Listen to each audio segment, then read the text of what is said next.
Hey guys, प्रथमे आपनाक welcome करिछु job alert SK YouTube channel. तो आज মই এই ভিডিও আলোচনা কৰিম মাজুলীৰ পৰা ৰিকোয়াৰমেন্টৰ কাৰণে নোটিফিকেশন আইছে আৰু তাৰ কমপ্লিট ডিটেইলছ মই আপোনাক এই ভিডিওত প্ৰভাইড কৰিম। প্ৰথমতে আপুনি ভিডিওটো কমপ্লিট চাই লব, তাৰ পিছত যদি এটো ৰিকোয়াৰমেন্ট ৰিলেটেড কোনো ধৰণৰ কোৱেশ্চন থাকে আপুনি এই ভিডিওৰ কমেন্ট সেকশনত কমেন্ট কৰি দিব। তো আহক দেৰি নকৰি আজিৰ ভিডিওটো আৰম্ভ কৰো।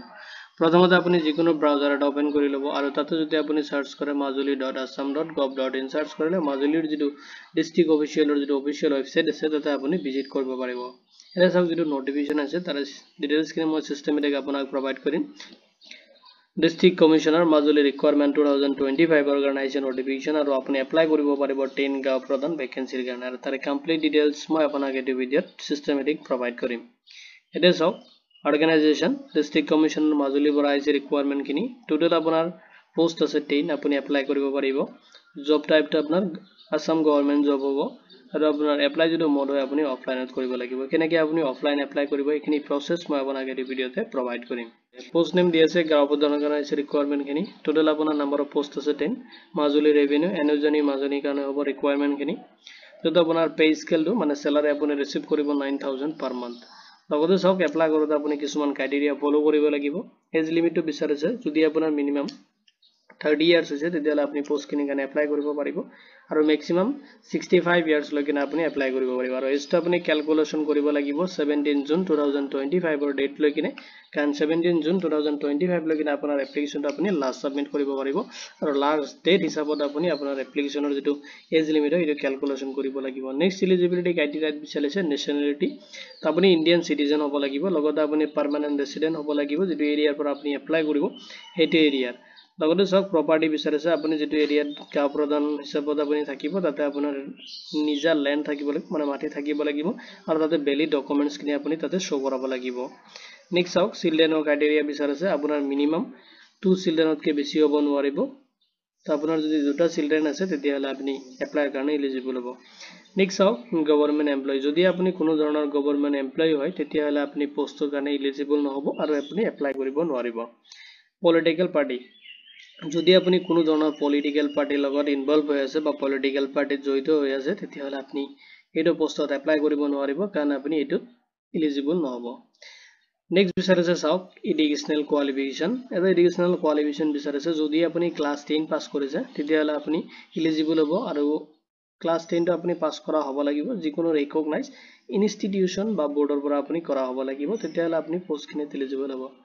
লগতে চাওক ফিজিক্যাল ফিটনেস আপুনি পোষ্টত এপ্লাই কৰোতে আপোনাৰ ফিজিক্যাল ফিটনেসটো ভাল থাকিব লাগিব তেতিয়াহলে আপুনি এপ্লাই কৰিব পাৰিব। মেন্টালি আপুনি ভাল থাকিব লাগিব।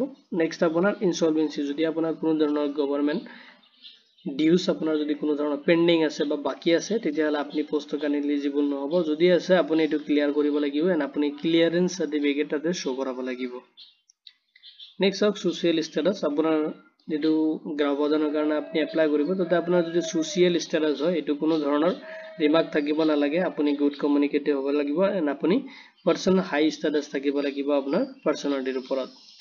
এটা চাওক কেনেকৈ আপুনি এপ্লাই কৰিব এপ্লাই প্ৰসেস খিনি চাই লওক যেহেতুকে আপোনাৰ এপ্লাই খিনি অফলাইনত হ'ব।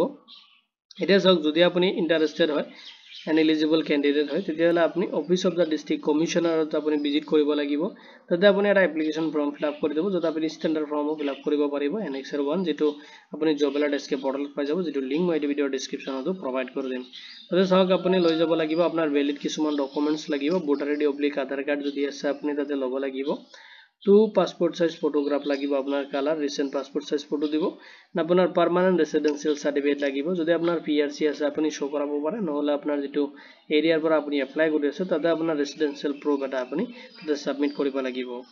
নেক্সট আপুনি কপি মানে জেৰক্স কপি সাবমিট কৰিব লাগিব আপোনাৰ যেটো মাৰ্কশিট হয় এডমিট কাৰ্ড হয় আপোনাৰ এডুকেশনাল যেটো ডকুমেন্টছ আছে এইখিনি আপুনি তাতে সাবমিট কৰিব লাগিব লগতে আপোনাৰ এজ প্ৰুফটো সাবমিট কৰিব লাগিব।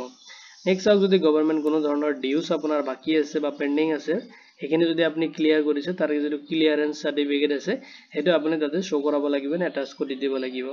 নেক্সট আপোনাৰ ডকুমেন্ট ৰিলেটেড যদি কোনো ধৰণৰ আপোনাৰ যেটো ল্যান্ডৰ ওপৰত আপোনাৰ যেটো ডকুমেন্টছ আছে আপুনি তাতে অ্যাটাচ কৰি দিব লাগিব যে এটো ল্যান্ড আপোনাৰে হয়।